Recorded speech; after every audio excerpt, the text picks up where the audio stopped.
Hey guys, Nikki here, and today I'm going to show you a quick sequence that you can do to improve mid and upper back mobility and decrease neck tension. So stay tuned.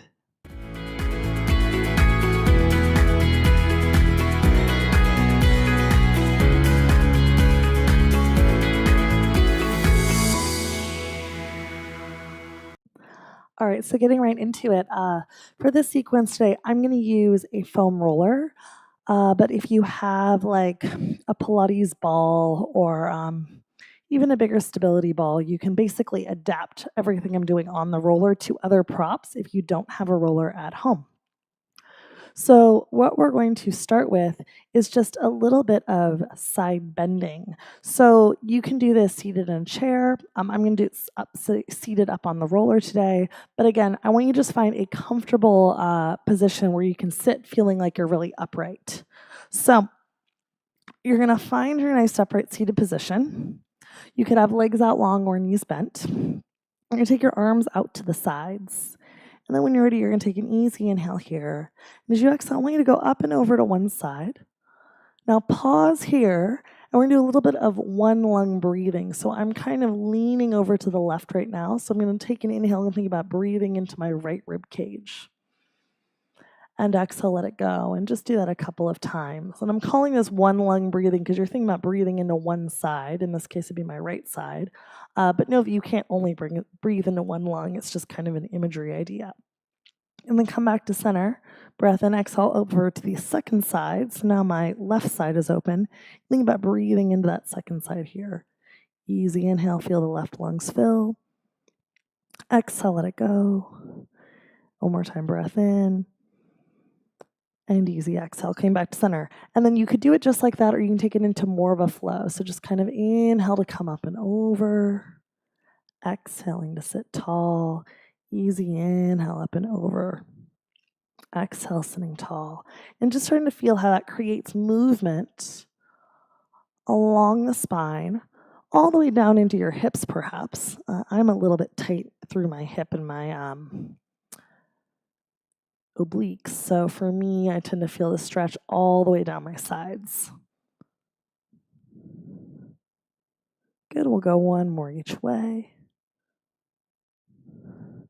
And last one, allowing the head to follow as you do this. And then come center. All right, from here, we're going to go into a little bit of twisting. So what you're going to do is lie on your side.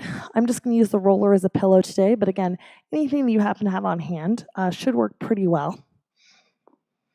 So you're just going to start with knees bent into about 90 degrees, arms out in front of you. And I want you to start by sliding the top arm forward, inhale. As you exhale, you're going to bend your elbow back. Hand will come roughly where your sternum is. You're going to allow your ribs to twist, keeping the knees stacked and forward, and then bringing the arms center. And just do that a few times. So you're letting your head follow. I think about my sternum as being the part that twists. So I'm really trying to let my upper back do most of that movement, and mid back too. Holding at that end range, breathing into it for a moment each time. One more like that. Great. And then from here, you're just going to roll over to come on to side number 2. And I'm just transitioning to the other side so I can still face you, camera. So again, knees bent in about 90 degrees. Arms come out in front of you. Head is propped gently. Slide that top arm forward. Inhale. As you exhale, bend the elbow back. Start to let your ribs twist. Head turns and follows. And then bringing it forward. And what happens for a lot of us is we tend to let our twisting happen from our lower back and our hips. So to sort of minimize that, if you think about keeping the top knee stacked right over the bottom knee, usually that'll give you a little bit more of that upper back movement that we're looking for, where we get really kind of glued from sitting forward over a computer or driving or traveling. One more time this way. And back to the middle. And then from here, you're going to come up to seated. And I want you to turn and put the bottom of your rib cage aka roughly where your bra line is or the bottom of your shoulder blades are against the roller. And again, you could do this over a stability ball or a Pilates ball as well if you don't have a roller, or even over a bolster or a rolled up yoga mat. And so from here to set up, you're going to be a little bit kind of tucked in your pelvis. You've got your core slightly engaged, and that's just going to minimize overextending in the lower back. And from here, I just want you to inhale, start to go back. And as you go back, I'm not thinking about getting my head behind me so much as I'm thinking about allowing my breastbone to sort of move back into that passive extension. Elbows staying a little bit wide, and then exhale, curling forward. The neck kind of comes along for the right, as does the head. So you can think about it like you're going to hold like a little clementine orange between your chin and your chest. Curling forward here. Leaning back. Exhale to curl forward. And one more time. Inhale, lean back.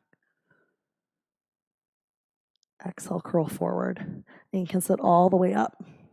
And then from here, we're just going to do a exercise to activate the deep neck flexor. So basically, those are the ones that are responsible for stabilizing your neck. They're kind of located right through here.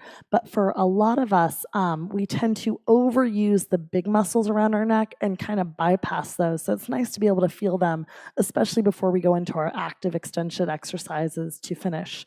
So again, you want to be able to sit upright and comfortably tall. So for a lot of us, that means sitting on top of something. So again, I'm going to sit on top of the roller. You could sit on whatever you want. But I just want you to find a place where you feel like you can be fairly upright in your seated position. And we're just going to do chin nods here. So it's as simple as what it sounds like. You're just going to gently drop your chin down, feeling length happen through the back of the neck, and just subtly lift the chin a little bit up. And this is something you could easily do when you're sitting at your desk or driving your car. But what you should feel is like just the littlest bit of tone kind of right through the muscles here in the front of the neck. And if you're not sure, you can even put your fingers there and just notice. They kind of kick on ever so slightly. And again, for a lot of us, when our upper back or a thoracic spine doesn't move, our head gets held in kind of a funny position, and these muscles sort of turn off. So it's really nice to be able to find them before exercise, or even just walking around in your daily life. We'll go one more. And then just finding center. And then from here, I want you to spin around and come to a kneeling position. You're going to have your arms out in front of you on the roller, and you're going to be sitting back into a child's pose. And feel free to prop a rolled-up yoga mat or a bolster underneath your ankles or behind your knees if this position doesn't work for you. It's too extreme in the knee or ankle movement. So I just want you to start by getting the shoulders down before we add in the spine. So just notice how if you push the roller away from you, your shoulders roll into your ears. And that's totally fine. That's on purpose. And then notice if you keep your elbows straight, but you pull the roller towards you, your shoulders go down your back. Just do that a few times.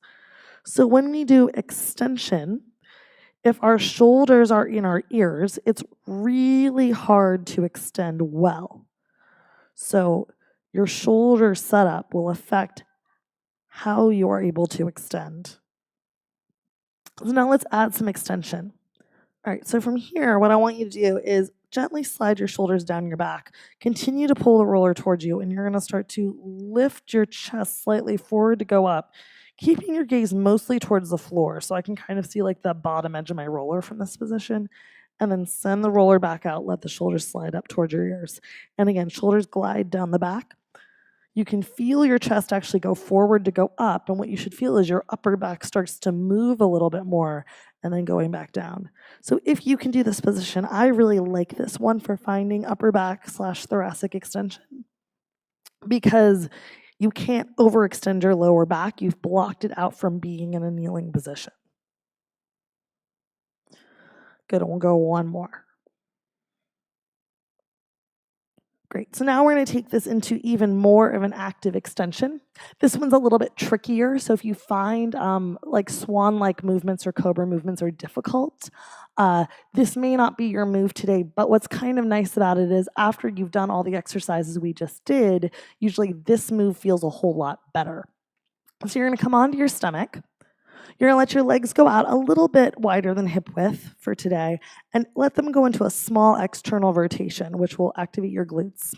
You're going to send your pubic bone slightly to the ground, just take the low back out of the game. And you're going to set up the hands by kind of gently, and I'm actually going to go wider than my mat today, by just kind of gently pulling your elbows in. So you're kind of screwing your hands in, and you'll feel your shoulders kind of wrap down your back. I'm going to keep that gentle screwing in of the elbows and hands. And now the arms aren't really pushing, but you're going to think about tractioning your hands down towards your feet as you lift your chest up into a small extension. Holding at the top and then lowering back down.